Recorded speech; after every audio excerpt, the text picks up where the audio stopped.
जी, hello दोस्तों, मैं हूं कमर चीमा और दोस्तों जैसा कि आप देख रहे हैं मेरे साथ मौजूद हैं साजिद ताड़ साहब। ताड़ साहब, सबसे पहले तो आपके वक्त का बहुत शुक्रिया sir. My pleasure, Chima sir. Thank you so much. ताड़ साहब, सबसे पहले तो अफसोस का इजहार करना है कि आज पाकिस्तान और भारत का मैच था, तो वो बड़ा बुरी तरह मैच हार रहे हैं। और ये समझ नहीं आती, पाकिस्तानी खिलाड़ी इंडियंस को जैसे ही देखते हैं ग्राउंड में, इनकी टांगें कांपनी शुरू कर जाती हैं। ना इनसे स्कोर बनता है, ना इनसे गेंद होंदी है, ना इन्होंने लाला इन्हों ते पैसे असी उड चले हैं। वो अभी हमारे ग्राउंड में लड़के बात कर रहे थे, वो यार हमें राफेल गिराने आती है, हमें मैच खेलने नहीं आते। सो पॉइंट ये है ताड़ साहब, ये तो मतलब निरी बेइज्जती है। ताड़ साहब क्रिकेट बंद ही ना करा दी है, मतलब ये तो निरा जिथे जाने ने बेइज्जत होंगे। उधर इंडिया में भी ताड़ साहब लड़ाई चल रही है, वो कह रहे हैं हमने पाकिस्तान के साथ क्रिकेट ही नहीं खेलना, उधर लड़ाई चल रही है। और ये इतनी बुरी परफॉर्मेंस है इनकी कि ये कह रहे हैं कि ये वो साबित करते हैं कि वो सच बोल रहे हैं कि नहीं खेलना चाहिए। वो कह रहे हैं हमने मैच जीत के तो ऑपरेशन सिंदूर वालों को डेडिकेट करना है उनको। ताड़ साहब क्या कर रहे हैं टीम, इस पे जरा कुछ करें ना, इनको कुछ बताएं। चीमा साहब, मेरे ख्याल में ये मैच नहीं होना चाहिए था, और ये भारत के इसरार पे नहीं होना चाहिए था, पाकिस्तान के इसरार पे होना चाहिए था।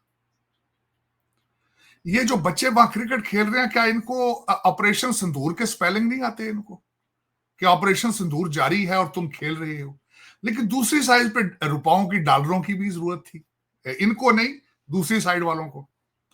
वहां पे कारोबार भी है ना चीमा साहब। ये सबसे ज्यादा पैसा तो किसने बनाना है? जो आप देखें ना, इसमें से इस मैच के बेनिफिशियरी कौन है? वो भारत है, पाकिस्तान नहीं है। लेकिन इनको चाहिए था मैच ना खेलने। लेकिन मैंने कई दफा रिक्वेस्ट की है कि खुदा ना सिर्फ क्रिकेट बल्कि सारी स्पोर्ट्स बंद कर दे। अगर आप किसी चीज की तैयारी में नहीं है और फिर वहां पे इन बच्चों को बाहर बाहर ला के कौम के लिए एक कौमी नदामत जो है उसको करने की क्या जरूरत है? आप पहले अपनी इकॉनमी ठीक करें, आप दूसरी चीजों पर तवज्जो दें। इसकी क्या जरूरत थी? भारत के अंदर अब देखा जाए तो मैंने जिस तरह कहा, आपने बिल्कुल सही फरमाया है कि वहां पे इस गेम पे, बल्कि जिस दिन शेक हैंड किया गया था तो तूफान उठा था। उन्होंने अपने भारत के कप्तान को ही कह दिया था ये देशद्रोही है, गद्दार है ये। क्योंकि दूसरी तरफ जो ये नफरत है, कारोबार है, सियासी कारोबार है, सोशल मीडिया के लिए कारोबार है, रेटिंग के लिए। और जो सहाफत में उसको नहीं कहता, एंटरटेनमेंट वो जो करते हैं, उनके गले फाड़ फाड़ के जो उनके एंकर चंद टीवी पर आकर टकरे मारते हैं, उनके लिए भी कारोबार है। नफरत का कारोबार है चीमा साहब वहां पे। तो ये पाकिस्तानी बच्चों को और पाकिस्तान को भी समझना चाहिए कि इनके साथ, अगर वो आपके साथ शेक हैंड नहीं करना चाहते तो तुसी फुफड़ बने हैं उन्होंने, leave him alone, you move on to your own business. आपको ये गेम उनके साथ खेलने की, इतने डॉलर और इतनी मोहब्बत उनको देने की क्या जरूरत थी? वो तो कारोबार कर रहे हैं आपसे। देखें ना, अगर देखा जाए, अमित शाह साहब का बच्चा है, वो बेनिफिशियरी है। अमित शाह साहब बेनिफिशियरी है इसके। एक तरफ पे ऑपरेशन सिंदूर है, एक तरफ आपकी हालतें आप जंग में हैं, आप नफरत इतनी मुसलमानों से और पाकिस्तान से करते हैं। शेक हैंड आपका कप्तान करे तो आप आसमान सर पे उठा लेते हैं, तो फिर गेम की क्या जरूरत थी? You have lost the sense. आपको स्पोर्ट्समैनशिप का अंदाजा नहीं है चीमा साहब, इनको नहीं पता। बल्कि मैं कल परसों चीजों को देख रहा था, टीम जब एंटर होती है मैदान के अंदर, वो एक दूसरे के साथ शेक हैंड करते हैं, जाती दफा भी करते हैं, चाहे हारे या जीते। शेक हैंड करना भी गुनाह है। इतनी नफरत, इतनी नफरत। लेकिन अब वो नफरत गले पड़ रही है चीमा साहब। इस नफरत का जवाब कभी भी, जब एक बुरा काम करेंगे उसका रिजल्ट अच्छा कैसे आ सकता है? एक हिंदू मुल्क के अंदर इनके कैमरामैन और जर्नलिस्ट गए, अगलों ने वहां से धक्के मार मार के निकाला, तो निकलो यहां से। आपने देख लिया, मीडिया पे आ चुका है। वो हिंदू कौम है नेपाल, वो मुसलमान थोड़ी है।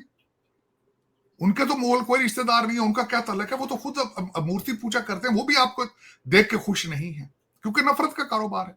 और इनके लिए अब ज्यादती हो रही है चीमा साहब। दर हकीकत ये नफरत जो है, और मैं पहले कहता था कि हमारी तरफ भी नफरत है, और नफरत इतनी करनी अच्छी नहीं है चीमा साहब। लेकिन अब वो क्या करें, कारोबार है, उस पर वो बड़ी इन्वेस्टमेंट की गई है पिछले 15 साल, वो देखें।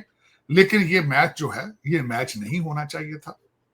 इस मैच को अगर एक पार्टी कहती थी कि हमने शेक हैंड भी नहीं करना, दूसरी पार्टी को भी चाहिए था कि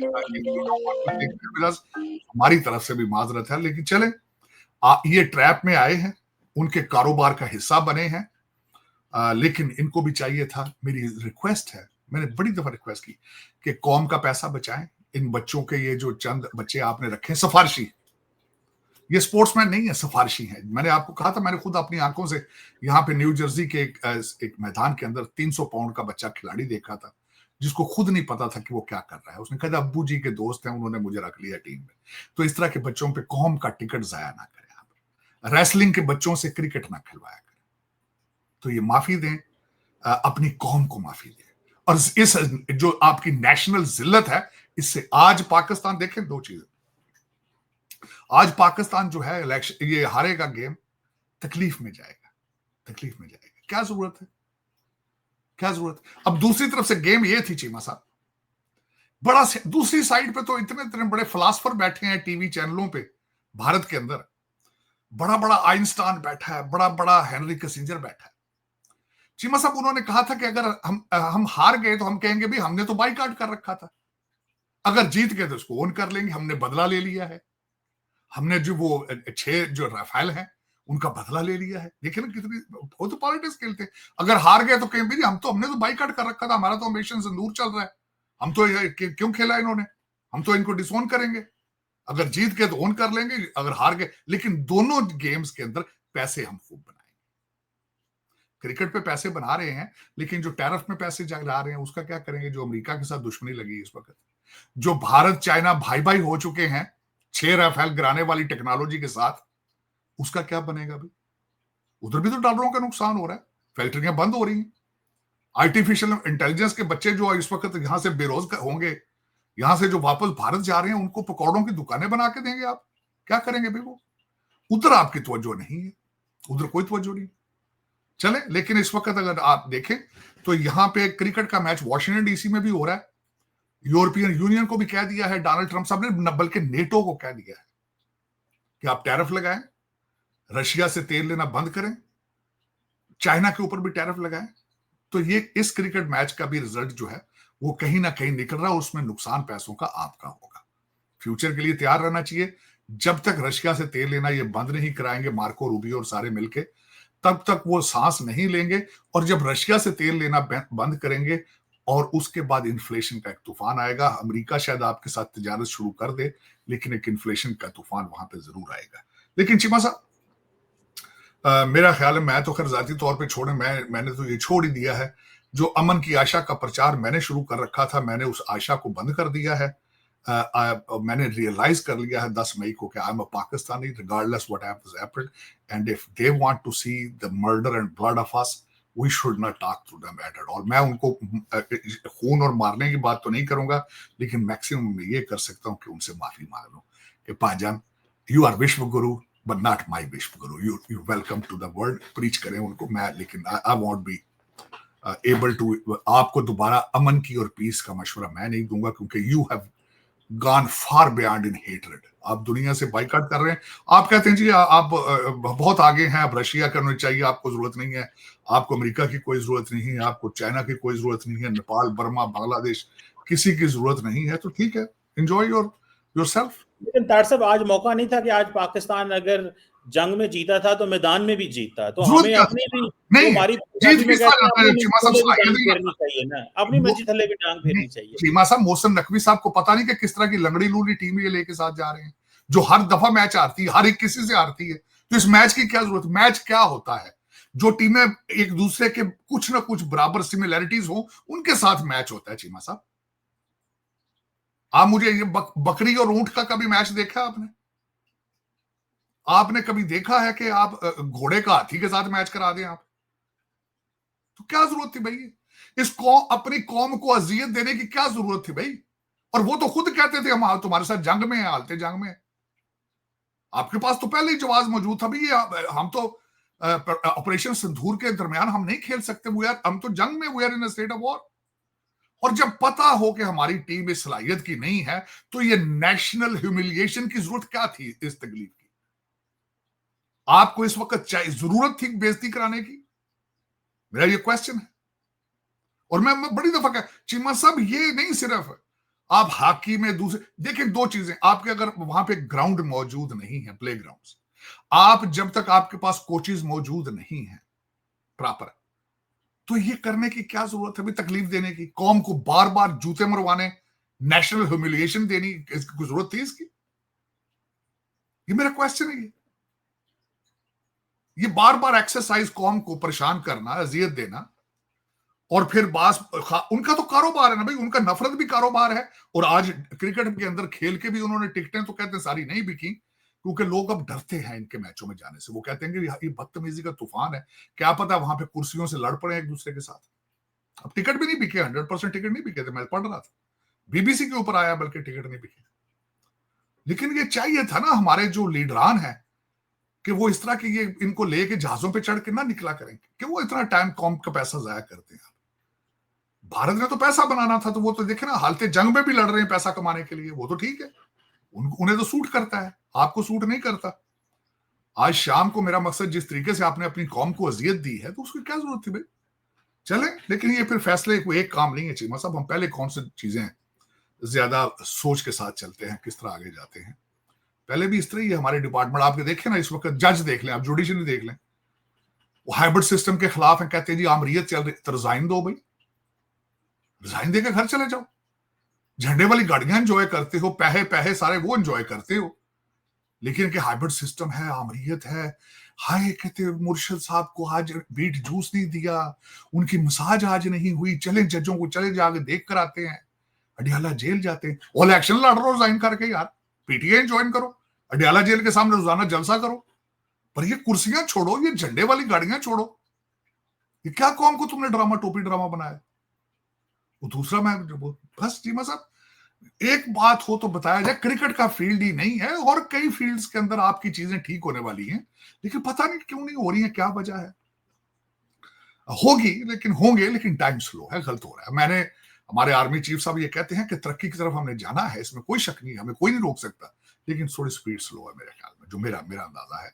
जिस तरह आप कह रहे हैं कि मंजी थले डांग फेरो, ना सिर्फ क्रिकेट चीमा साहब, ਤੁਹਾਡੀਆਂ ਸਾਰੀਆਂ ਮੰਜੀਆਂ ਜਿਹੜੀਆਂ ਪਈਆਂ ਨੇ, ਉਹਨਾਂ ਦੇ ਥੱਲੇ ਡਾਂਗ ਪਲੱਸ ਲਿੱਤਰ ਫਿਰਨੇ की जरूरत है।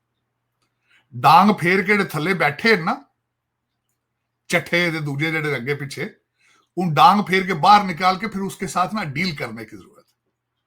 मैंने आज एक ट्वीट की है चीमा साहब, मैंने कहा है कि मेरे डियर मुर्शिद पाक भाईजान, आप प्लीज सीएम को अकेला ना भेजें अफगानिस्तान, आपने जो तोहफे में टीटीपी यहां मंगा के उनको रिहेबिलिटेशन कर रहे थे, उनको भी साथ भेजें, और चंद यूट्यूबर जो 5th जनरेशन गेम कर रहे हैं उनको भी अफगानिस्तान भेजें, और उनको कहें वहीं रहें, वो अपने जो है पख्तून भाई तालिबान उनके साथ ही रहें, हम कैसे ऐसी मोहब्बत से हम बाज आए। आज भी आपके उन्होंने 35 मारे हैं, 12 फौजी आज आपके शहीद हुए हैं आज, तो ये मैं माफी मांगना चाहता हूं पाकिस्तान के मुहिब्बे वतन जो पुरअमन शहरी हैं, उनके बिहाफ पर मैं आज माफी मांगना चाहता हूं। मुर्शिद पाक, हम आपके जख्मों के जख्मी हैं, हम आपने जो बुजदार और गोगियां यहां उड़ाई हैं महमूद खान, हम अभी जख्म ताजे हैं, हमारे ताजे, हम नहीं भूले। आपने जिस तरह मोहसिन बेग का ऑपरेशन किया था, मैं अभी वो हमें याद है, वो याद, जिस तरीके से आपने हनीफ अब्बासी को, जिस तरीके से आपने राना सनाउल्लाह को इबरत का निशान बनाया था, अभी वो यादें ताजी। अभी आज मेजर अदनान की मां जो है, उसने कहा 10 बच्चे हों मैं 10 के 10 दूंगी। तरस फरमाए हमारे ऊपर, तरस करें, आप खुद भी टीटीपी को लेकर आप अफगानिस्तान शिफ्ट हो जाए, खुदा का नवास्ता, तरस करें पाकिस्तान में। एक तरफ आप पाकिस्तान के दुश्मनों की प्रॉक्सी बनते हैं यहां पे। आप जब 10 मई को जब हमारा ऑपरेशन सिंदूर था, you were with somebody else, आप पाकिस्तान के नहीं थे साथ, आज आप सूबा सरहद के साथ भी नहीं है। तो आप प्लीज, या आप शिफ्ट हो जाएं जहां गोल्डस्मिथ ऑपरेशन है, या फिर जहां टीटीपी ऑपरेशन है, वहां चले जाएं, इस कौम को माफ कर दें, जिन्नात भी साथ ले जाएं, सीएम साहब को कहें और थोड़े टुटे भजे जिन जेडे लगे फिर लंगड़े लू जाती वरी भी नाल लै जाओ। तरस करो पाकिस्तान, खुदा का नाम, तो वास्ते अपने बच्चे आपके बैठे हैं ठंडे माहौल में, आर्टिफिशियल इंटेलिजेंस पढ़ रहे हैं, अपने गोल्ड स्मिथ मामू और नाने की यादें ताजी कर रहे हैं वो, और आप हमारे बच्चों को कहते हैं बाहर निकल के गोलियां छातियों पे खाओ, पीछे नहीं खानी, छाती आगे करो। मेरी मेरी एक जो सबसे बड़ी सियासी वुमन है, फर्स्ट लेडी, उसने जलसे में कहा था, उसने कहा पठान हो तुम बहुत बागैरत कौम हो, इस्लामाबाद में चलो और ईंट से ईंट बजा दो। तेरे अपने बच्चे किथे ने? वो वट्टू नहीं लियाउंदी तू कढ के बाहर। अपने मुंडे तेरे BMW दे तमाशे ते जेड़े गप्पे ते जप्पे डॉलरां दे, वो अपने बच्चे तुम्हारे लाहौर बैठे हैं, वो तुम पाकपतन बैठे हैं। तो पठानों को आप कहते हो कि ये बड़ी बागैरत कौम है, बाहर निकलो गोलियां खाओ। वो खुद तरस करो, खुदा का नाम, माओ के बच्चे हैं, ना इस तरह करो, ना इस तरह करो। ढूंढो आज किधर है बुजदार, किधर है, ढूंढो आज महमूद खान किधर है, ढूंढो उनको जाके। इस कौम को चाहिए कि उनके स्टैचूज बना के लगाएं इस्लामाबाद में। बुजदार साहब का स्टैचू होना चाहिए वहां। चलो चीमा साहब कोई नहीं, वो कहते पसंद अपनी अपनी नसीब, अपना अपना बेवकूफ बनाया जा रहा है मुसलसल। बड़े बड़े मरीज हैं चीमा साहब, मैं देख रहा हूँ, बड़े बड़े डॉक्टर, बड़े बड़े स्कॉलर मरीज हैं, रोना शुरू हो जाते हैं, कहते खुदा। और मैं कह इनको थेरेपी कराओ यार, इनको को ब्रीदिंग एक्सरसाइजेस करें, ये खाना कम खाया करें, वॉक किया करें। तो दुआ फरमाए पाकिस्तान के लिए। लेकिन मुर्शिद के 3.5 साल की खबरें देखो, जब उसने कहा था कि पाकिस्तान का आर्मी चीफ पाकिस्तान का बाप है, मर्जी के जज हो तो ठीक है, और आप अगर इलेक्शन हार जाए तो फॉर्म 45-47 है, अदालत से फैसला गलत आ जाए तो वो जज करप्ट है, जर्नैल आपके खिलाफ हो तो वो करप्ट है, और बाजवा साहब का जर्नैल हो, जनरल फैज हमीद हो, वो सारे ठीक है। चीमा साहब कहते थे ये लोग ईमान ले आए हैं जो इनको ज्वाइन करते थे, कहते ये ईमान ले, तौबा। चलो कोई नहीं चीमा साहब, ये सजा, ये कौम को सजा है, ये कौम को सजा का एक दिया जा रहा है। वाकई ये मेरा ख्याल है पाकिस्तान की किस्मत में था। दूसरा, मैं चीमा साहब हिस्ट्री का बहुत बड़ा स्टूडेंट हूं, जब भी कौमों को जवाल आता है बाहर से नहीं आता। बाहर के तो आपने राफेल गिरा दिए ना चीमा साहब, बाहर के लिए तो आप तैयार हैं, 7 लाख फौज है। मैं जानता हूं जिस तरह मेजर अदनान है, इस तरह के बड़े फौजी पाकिस्तान, जो पाकिस्तान के लिए मरने के लिए तैयार है। थ्रेट किस चीज की है? Internal threat. जिन्होंने टीटीपी को लाके यहां बिठाया, जिन्होंने दफ्तर खुलाए थे टीटीपी के, जिन्होंने टीटीपी के कातलों को जेलों से छोड़ा था, वो इंटरनल थ्रेट है चीमा साहब, वो इंटरनल थ्रेट। चले कोई नहीं चीमा साहब, आज की जो इंटरेस्टिंग खबर आपको मैं और भी देना चाह रहा था, ज्यादातर अभी तक लोगों को नहीं पता कि यहां पे चीमा साहब वो आ चुका है, चार्ली कर्क का जो मारने वाला था, उसके बच्चे की तफसीलात सामने आ रही हैं। फॉक्स चैनल पे आज आया है कि वो मोहतरम जो उनका रूममेट था, वो उनकी बीवी बनने की तैयारी कर रहा था, वो अपना सेक्स ऑपरेशन कराने वाला था।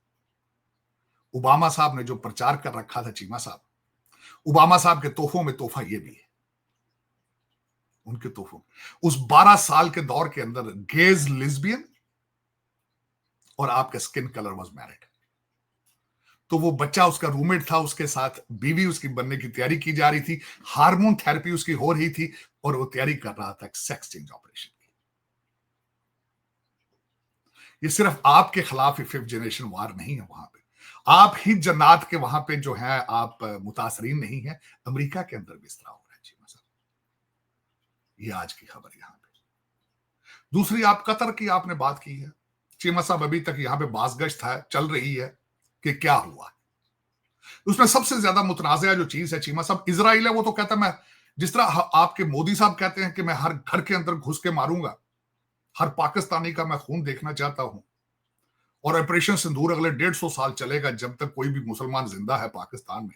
इसी तरीके से इजराइल भी कहता है, वो कहते हैं मेरा कोई एक कंट्री के साथ तो प्रॉब्लम नहीं है, नाम ही काफी है आपका एज ए बासित मुसलमान, वो हमले करेंगे। रिसेंट तरीका जो निकला है जो यहाँ पे कि उन्होंने जो मिसाइल चलाया था वो इजराइल के ऊपर से उड़ के आया। अब 2 लम्हा फिक्रियात, कतर वहां भी बेस है, सऊदी अरेबिया के अंदर भी बेस है, और उन बेसों का मतलब क्या है जी? अब आगे फ्यूचर में मुश्किलात किसके लिए हैं? वो डोनाल्ड ट्रंप साहब के लिए। अब आपके साथ दोस्ती का हाथ कौन बढ़ाएगा? यूक्रेन आप पे ट्रस्ट कर सकता है आज, रशिया आपके साथ आगे जा सकता है कि आप अपने एलाइज, जहां आपकी आर्मी बेसिस मौजूद हैं, अगर आप उनके साथ भी सिंसियर नहीं है तो देन व्हाट आर यू? ये सवाल सबसे बड़ा। इजराइल पे तो पहले ही देखे ना, तो ही इज अलोन। इजराइल को तो पहले ही आज यूएई ने में बुला के उनके एम्बेसडर को उन्होंने कह दिया कि we are suspending a diplomatic relation with you. एक ही था ना, एक कंट्री आगे आया था बहरीन के साथ, दूसरा कंट्री था मेरा ख्याल है इब्राहिम अकॉर्ड के साथ, वो एक स्टेप आगे आए थे, अब वो 2 स्टेप पीछे जा रहे हैं। लेकिन फ्यूचर में क्वेश्चन आज ये है, कल कतरी प्राइम मिनिस्टर यहां पे आए थे, अब वो यूनाइटेड नेशंस में, और फिर उसके बाद वो यहाँ पे हमारे प्रेसिडेंट साहब के साथ भी मुलाकात थी। लेकिन सबसे बड़ा ज्यादा डैमेज जो मेरा ख्याल में हुआ है वो अमेरिकन फॉरेन पॉलिसी को हुआ है, अमेरिकन क्रेडिबिलिटी को हुआ है। कतर के अंदर जो चीमा साहब हुआ है, चले वो कहते हैं ना, हमने जाके जहां टेररिस्टों को आप पनाह देंगे हम जाएंगे, वो पनाह गुज़ीन नहीं थे, वो आपके पीस प्रोसेस को नेगोशिएट करने आए थे। चीमा साहब, मैंने उसके बाद 2 चीजें हैं, हमारे पाकिस्तान के जो सिक्योरिटी काउंसिल के अंदर जो डिस्कशन हुई है, हमारे जो वहां पे परमानेंट हमारे नुमाइंदे हैं, उन्होंने बड़ी अच्छी स्पीच दी है इजराइल के खिलाफ। फिर इजराइल ने उसके ऊपर अपॉलॉजी भी की है कि पाकिस्तान का नाम इस्तेमाल करना। उसामा बिन लादेन और उसके बाद कतर को का कंपैरिजन नहीं बनता चीमा साहब। वो वहां पे पीस नेगोशिएशन के लिए आए थे, दे वर नेगोशिएटिंग, आपने उनके ऊपर अटैक किया। ये डिफरेंस है सबसे बड़ा उसमें। चलें, लेकिन चीमा साहब, माइट इज राइट, अमेरिका उनके साथ है, अमेरिका उनके साथ रहेगा। कब तक रहेगा? जब तक यहाँ पे मैंने आपको अर्ज किया था, उनका असर और सूख रहेगा, और असर और सूख कितना है इस वक्त उसका अंदाजा थोड़ा सा लगाना हो है तो बहुत बड़ा है। अमेरिका को बनाने वाले वही हैं। सेकंड वर्ल्ड वॉर के बाद जब जूश आए थे तो अमेरिका को ताकत यही बनाया था। उससे पहले अमेरिका क्या था? अमेरिका यूरोप की प्रोडक्ट्स की रॉ मार्केट थी। काटन उगती यहां थी, लेकिन कपड़ा यूरोप में बनता था। टबैको उगता यहां था, सिगरेट जाके यूरोप में बनते थे। यहां पे शुगर केन होता था, चीनी कहीं और जाती थी। यही रॉ मार्केट थी। इनको जाहिल और बैकवर्ड समझा जाता था। यहां पे आज भी अगर देखा जाए तो जो लोग आगे हैं इस वक्त, मैं उसकी छोटी सी मिसाल देना चाहूंगा चीमा साहब। न्यू इंग्लैंड स्टेट्स जो हमारे अमेरिका के अंदर है, जिसके अंदर न्यूयॉर्क है, Connecticut, new Jersey, Rhode Island, Massachusetts, इनको कहा जाता है न्यू इंग्लैंड स्टेट्स। वेल्थ और नॉलेज का, जो भी वेल्थी और नॉलेजेबल यूरोपियन आते थे, सबसे पहले यहां आते थे। अमेरिका के शुरू के आने वाले को 30 जो सदूर थे वो इन्हीं स्टेटों में से थे।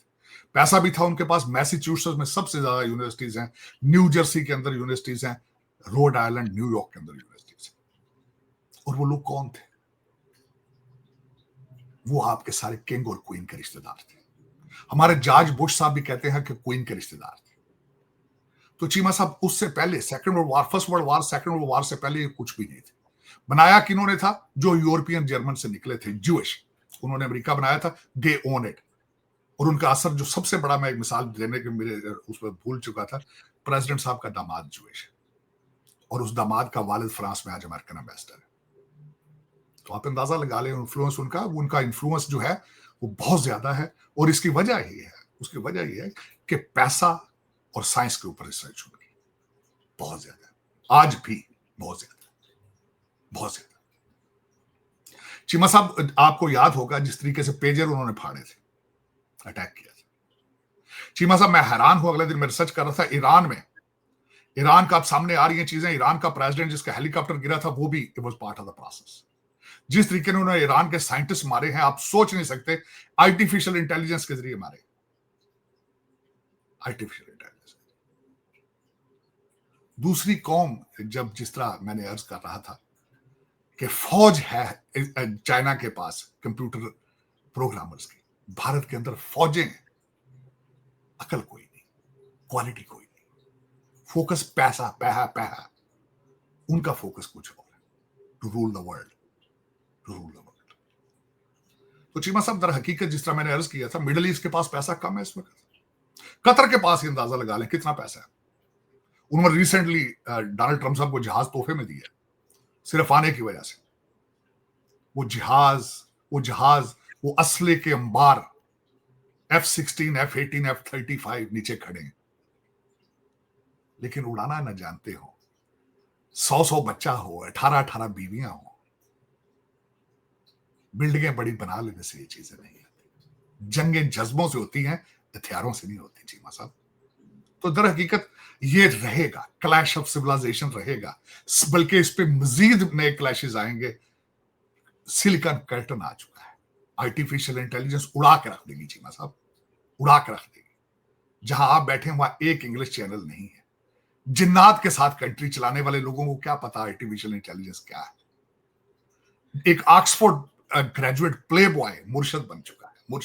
मुर्शद जी डॉक्टर साहब हो सकता है हमारे जन्नात ही जो है हमें एआई के बारे में बताते हो, डेफिनेटली एआई बेस्ड जन्नात हमने रखे हो डॉक्टर साहब। आप अंडर एस्टिमेट कर रहे हैं बहुत ज्यादा डॉक्टर साहब हमारी कैपेसिटी। और ਜਿਹਦੇ ਕੋਲ ਜਿਨ ਨੇ ਚੀਮਾ ਸਾਹਿਬ ਉਹ ਕਹਿੰਦੀ ਮੇਰੇ ਜੇਲ੍ਹ ਦੇ ਕਮਰੇ 'ਚ ਮੈਨੂੰ ਕਰੰਟ ਵੱਜਣ ਲੱਗਾ ਪਤਾ ਜੀ ਮੈਨੂੰ ਚੱਕਰ ਆਉਂਦੇ ਨੇ ਚੱਕਰ ਕਹਿੰਦੀ ਚੱਕਰ ਤੇ ਆ ਰਹੇ ਨੇ ਪੈਸੇ ਲੈ ਕੇ ਨੱਸ ਗਈ ਉਹ ਕਹਿੰਦੀ ਪੈਸੇ ਮੈਂ ਬੱਚਿਆਂ ਵਾਸਤੇ ਬਣਾਏ ਸਨ ਉਹਨਾਂ ਨੇ ਵਟੂਆਂ ਜਾਇਆ ਕਰਨਾ ਸੀ ਪੈਸੇ ਵਟੂਆਂ ਦੇ ਸਾਨੂੰ ਚਲੇ ਅਮਰੀਕਾ ਗਏ ਨੇ ਮਾਲਟਾ ਚਲੇ ਗਏ ਪੈਸੇ ਕਹਿੰਦੀ ਹਾਏ ਪੈਸੇ ਡਾਲਰ ਕਹਿੰਦੇ ਬੋਰੀਆਂ ਭਰੀਆਂ ਸਨ ਬੋਰੀਆਂ ਆਪ ਸਿਉਈਆਂ ਸਨ ਬੋਰੀਆਂ ਹੱਥਾਂ ਨਾਲ ਸੀਤੀਆਂ ਬੋਰੀਆਂ ਦੇ ਟਾਂਕੇ ਖੁੱਲ ਗਏ ਚੀਮਾ ਸਾਹਿਬ ਨੂੰ ਜਿੰਨ ਕੋਈ ਇਲੈਕਟ੍ਰੀਸ਼ੀਅਨ ਉੱਥੋਂ ਬਿਜਲੀ ਨਹੀਂ ਠੀਕ ਕਰ ਸਕਦਾ ਉਸ ਕਮਰੇ ਦੇ ਵਿੱਚ ਆ ਕਹਿੰਦੇ ਪਾਣੀ ਗੰਦਾ ਦਿੰਦੇ ਨੇ ਵਜ਼ੂ ਕਰਨੇ ਵਾਸਤੇ ਉਹ ਤੇ ਯਾਰ ਪੱਥਰ ਨਾਲ ਕਰ ਲੋ ਵਜ਼ੂ ਯਾਰ ਸਹਿਰਾ ਦੇ ਵਿੱਚ ਜਿਹੜੇ ਸਾਰੇ ਪੱਥਰ ਨਾਲ ਕਰਦੇ ਨੇ ਵਜ਼ੂ ਕਹਿੰਦੇ ਪਾਣੀ ਦੇਣੇ ਵਾਸਤੇ ਗੰਦਾ ਦਿੱਤਾ ਜਾਂਦਾ ਉਹ ਬੀਟਰੂਟ ਵੀ ਲੱਭ ਰਿਹਾ ਤੁਹਾਨੂੰ ਮਾਲਸ਼ੀਏ ਵੀ ਲੱਭ ਰਹੇ ਨੇ ਤੁਹਾਨੂੰ ਉੱਥੇ ਕਿਹੜੀ ਸ਼ੈ ਨਹੀਂ ਲੱਭ ਰਹੀ ਕੀ ਦੱਸਾਂ ਕਹਿੰਦੇ ਹਾਏ ਕਹਿੰਦੇ ਬੋਟਾਕਸ ਵੀ ਨਹੀਂ ਹੋਇਆ ਮੁਰਸ਼ਦ ਪਾਕ 2 ਸਾਲ ਹੋ ਗਏ ਬੋਟਾਕਸ ਨਹੀਂ ਹੋਇਆ ਫੇਸ਼ੀਅਲ ਨਹੀਂ ਹੋਇਆ ਹਾਏ ਵਾਲ ਜਾਲੀ ਲਵਾਉਂਦੇ ਸਨ ਉਹ भी नहीं लग सके मुर्शद ਨੂੰ ਕੀ ਕਰੀਏ ਇਤਨਾ ਹਾਰਡ टाइम है कहते हमने देखा है उनके चेहरों पे झुर्रियां 72 साल ਦਾ ਬੰਦਾ ਚਾਚਾ ਹੀ ਉਹ ਦਾਦਾ ਨਾਨਾ ਖੁਦਾ ਦਾ ਨਾ ਲੋ ਅਜੇ ਵੀ 500 बैठका मारदा डंड मारदा ਉੱਥੇ सारी दिहाड़ी कहते हाय चेहरे के ऊपर उदासी थी फेशियल नहीं किया किसी ने हाय बोटॉक्स थे उन्होंने अब लड़कियां क्या कहेंगी अब लड़कियां डांस किस तरह करेंगी क्या करेंगी अब वो जो बाहर निकलेंगे जलसों में लोग किस तरह आया करेंगे सर पे बाल नहीं लगे करो फिर बनाओ कौम सिलिकॉन कर्टन वाले पासे ले आओ इन्होंने किवें ले आओगे अंग्रेजी तो बगैर होंगे नहीं तो ले आओ चलो चीमा साहब मैं तो आपको मैं यहाँ पढ़ता रहता हूँ कुड़ता रहता हूँ क्या करें हमारी किस्मत में यही कहते नॉलेज इज अ कर्स जो पढ़ते हैं ज्यादा कि दुनिया कहाँ जा रही है चीमा साहब ये कितने जा रहे हैं चलो कोई नहीं ऐसे तो ऐसे चीमा साहब एक और चीज है अभी तक अजय तक हासे निकल रहे हैं कच्छा थलो पूछो क्यों ये नहीं पता कि अब ये जो तूफान आया है सैलाब का इसके बाद क्या आने वाला है फसलें खत्म चीमा साहब गुर्बत का तूफान आएगा सोसाइटी के अंदर क्या बढ़ेगा क्राइम बढ़ेगा डाके बज भूख बढ़ेगी लेकिन चीमा साहब देखें ये फिर और आज तक लब कुशाई मुर्शद ने नहीं की कुछ चीजों के ऊपर आज तक मैं चीमा साहब एक आखिरी पॉइंट करना चाहूंगा आज तक किसी फौजी के मरने पे मैं बल्कि दुख के साथ मैं प्लीज मेरा एहतजाज रिकॉर्ड करें चीमा साहब मेजर अदरार के जनाजे में एक भी पीटीआई का बंदा नहीं एक भी कल 13 बन्नू में शहीद हुए हैं एक भी वहां पे पीटीआई का बंदा नहीं चीमा साहब पीटीआई को छोड़े आज तक सिंगल ट्वीट नहीं की मुर्शद पाक ने 130 आर्टिकल लिखे हैं उसने आज तक इसकी ऊपर नहीं लिखी सैलाब के बारे इसके बाद जो महंगाई का तूफान है उसका सलूशन है इसके पास उसका सलूशन है सारा दिन कहता है जी फलां स्टैंडिंग कमेटी से रिजाइन दो एमएनए रिजाइन दे एमपी रिजाइन और कौम को ये भी तो बताओ कि सैलाब का क्या करोगे यार इसके बाद तुम आर्टिफिशियल इंटेलिजेंस के इनकलाब में किस तरह इस कौम को आगे लेके जाओगे है तुम्हारे पास सलूशन इस चीज का तुम वादा किया आज तक तुमने कौम से कि मैं दोबारा जो है वो बुजदार जैसे लोग और महमूद खान जैसे और गोगियां नहीं लेकर आऊंगा जिनके प्रूफ मौजूद हैं मलक रियाज के तुम पहले खिलाफ चलते रहो पर बाद में हीरो की अंगूठियां लेते रहे उससे जमीन लेते रहे कौम से आज तक तुमने माफी मांगी उस पर चले चीमा साहब फिर कौम का कसूर है उसका कसूर तो नहीं वो तो मैकियावेली तो माफी नहीं मांगता ना वो तो पावर पॉलिटिक्स वो कहना मैं तो तोड़ के रख देंगे कहते इंज मेरा जो विक रहा चूरन तो विकण दो भाई जो लै रहे चले तो लैण दो बल्कि ਉਹਦੇ ਨਾਲ ਚੱਲਾ ਜਿਹੜਾ ਬਾਹਰ ਆਉਂਦਾ ਚੀਮਾ ਸਾਹਿਬ YouTube ਖੋਲਦਾ ਮਿਲੀਅਨਸ ਡਾਲਰ ਦੇ ਡਾਲਰ ਪੈਸੇ ਚਲੋ ਚੀਮਾ ਸਾਹਿਬ डॉक्टर साहब एक आखिरी कमेंट कर दें अरब इस्लामिक समिट दोहा में हो रही है मार्को रूबियो इजराइल में लैंड कर गया क्या सिग्निफिकेंस है इसकी कुछ भी नहीं सिग्निफिकेंस जिस तरह मैंने कहा था कि मेरा इसी पे स्टेटमेंट यही है एक दिन के लिए बर्गर नहीं खाएंगे इससे ज्यादा कुछ नहीं हो सकता मार्को रूबियो जिथे मर्जी जाए वो कहते जंगल का बादशाह अंडे दे बच्चे दे जिथे मर्जी जाए ਉਹਦਾ ਹੱਕ ਬਣਦਾ एक दिन बर्गर नहीं खाना मैकडॉनल्ड कहते एक दिन मैकडॉनल्ड बर्गर नहीं खाना इतजाज ਦੇ ਵਿੱਚ बस है साडा इतजाज है इससे आगे कुछ नहीं। चीमा साहब, ये कौमें, मैं कहता हूं इनको चाहिए कि इजराइल की स्टोरी, नेतन्याहू की स्पीचें, बहसीते, मैं चाहूंगा कि अगर बचना है आर्टिफिशियल इंटेलिजेंस, और पाकिस्तान और इस्लामिक कंट्रीज के अंदर हर यूनिवर्सिटी के अंदर इजराइल के ऊपर पीएचडी होनी चाहिए, पीएचडी होनी चाहिए हर इस्लामिक कंट्री के अंदर। अगर, क्योंकि बच्चों को बताओ कि उन्होंने तरक्की किस तरह की, बच्चों को बताओ व्हाट इज द नेशनलिज्म, बच्चों को बताओ कुर्बानियां क्या है, कौमें किस तरह यरगमाल बनाती हैं, पूरी दुनिया को पता होना चाहिए। हम अभी ह्यूज फैन ऑफ दैट। मेरे ऊपर ये कहते इजराइल सपोर्ट कर दो, मैं सपोर्ट, मेरी सपोर्ट ना सपोर्ट से क्या फर्क पड़ता है? अपने हालात देखो, पहले अपने हालात देखो। साइंस से तुम्हारी नफरत है, इंग्लिश से तुम्हारी नफरत, अपने आप से तुम्हारी नफरत है, कोई कमिटमेंट। मैंने कहा था मेजॉरिटी मुस्लिम वर्ल्ड देख लें, 3 वक्त की रोटी खा के सो जाते हैं। और मैं मिसाल, बुरी बात है, कहने नहीं चाहिए, वो तो जानवर भी कर रहे हैं। चीमा साहब, आबादी देखो इजराइल की, जूश आबादी देखो, अपने हालात देखो। तो कतर छोड़ के जाओ। अरब, मुझे क्वेश्चन करते हो चीमा साहब, अरब लीग का कोई है पोजीशन रह चुकी दुनिया में? ओआईसी की कोई पोजीशन है आज तक? टोथलेस ऑर्गेनाइजेशन, सिर्फ नेटवर्किंग के लिए इकट्ठे होते, खाबे शाबे खा के तो घर आ जाते। कोई और समिट का नाम पता है क्या था अरब साहब? अरब इस्लामिक समिट। इस्लामिक समिट नहीं, अरब इस्लामिक। आप नाम से चेक करें कि उन्होंने अपने अरब, हम तो भी कह सकते हैं ना एशियन इस्लामिक समिट या कोई और इस्लामिक, उन्होंने कहा जी अरब इस्लामिक, यानी कि हम आपसे पहले हैं। बिल्कुल नहीं, वो चीमा साहब आपके लिए, आप चीमा साहब आप ज्यादा अरसा अगर सऊदी अरेबिया जाएं, ये आपकी पोजीशनिंग है। आप अपने आप को अरब समझते हैं, वो आपको गरीब और मस्कीन कहते हैं, रफीक कहते हैं, थर्ड क्लास सिटीजन। मैंने आपको अर्ज एक दफा की थी बड़े दुख के साथ। मैं दुबई में एक टैक्सी में बैठा था, तो एक टैक्सी ड्राइवर, बहुत पुरानी बात, 20 साल पुरानी बात, मैंने वो जो टैक्सी ड्राइवर था, मैंने उससे पूछा कि आपके यहाँ पे क्या हालात है, आप खुश हैं? पठान भाई जी, उन्होंने कहा जी मुझे 30 साल हो गए टैक्सी चलाते, मेरे पीछे जब अरबी बैठते हैं तो पैसा, रुपए, जो डॉलर इस तरह पकड़ाते हैं किराया, ताकि हाथ ना लगे, मेरा हाथ भी ना पाके उनके लिए। जुनाब कभी जाके मिडिल ईस्ट में देखें पाकिस्तानियों के साथ क्या सलूक किया जाता है, हर जगह पे, एयरपोर्ट पे ही आपको पता चल जाएगा जिस तरीके से धक्के मारते हैं। मैंने एक दफा उमरा करने गया था चीमा साहब सऊदी अरेबिया, मैंने देखा था एयरपोर्ट के ऊपर वो किस तरह पाकिस्तानी बुजुर्गों को, जिन्होंने एहराम पहने हुए थे, जो उनके साथ वो जबान इस्तेमाल कर रहे और धक्के दे रहे थे। मेरे लिए यकीन करें वही काफी था, और बड़ा अच्छा किया उन्होंने, क्योंकि इशू भी तो उन्हीं का चीमा साहब, प्रॉपर्टी का झगड़ा है, अरबियों की प्रॉपर्टी का झगड़ा है ना। कौन सा बैरिया टाउन के ऊपर कब्जा किया इसराइल ने? उनका ही झगड़ा है, तो अरबों का झगड़ा है, उन्होंने अपना नाम दे लिया। आप कौन है? बेगानी शादी में अब्दुल्ला दीवाने हैं आप। आपकी शादी के लिए अर्ज करना चाहूंगा चीमा साहब, अब आगे सुन ले, बात है आखिरी पॉइंट ये, कतर की बात कर रहे हैं आप, प्राइम मिनिस्टर साहब वहां बैठे, जरा आप गूगल करें देखने वाले, जो यहां से ड्रोन गए थे इजराइल के कश्मीर की जंग, आपका जो जंग था, जंग में वो कहां से चले थे? कतर से चले थे। 150 जो एडवाइजर उस वक्त आया था भारत के अंदर, जिन्होंने आके उन ड्रोनों को चलाते रहे हैं, वो कहां से उड़े थे? कतर से उड़े थे, कतर से उड़े थे। आपने एहतजाज भी किया था, आपकी गवर्नमेंट ने, कतर से, कि आपकी सरजमीन हमारे लिए इस्तेमाल हुई। तो वो हर कोई अरबी है, वो अपने आपको क्या समझते हैं? वो आप तो you are part of a cheap labour. वो कहते हैं इनको थप्पड़ मारो, जूते मारो, इन्होंने तो लेबर के बगैर गुजारा ही नहीं, इनका आ जाएंगे यहाँ पे दोबारा।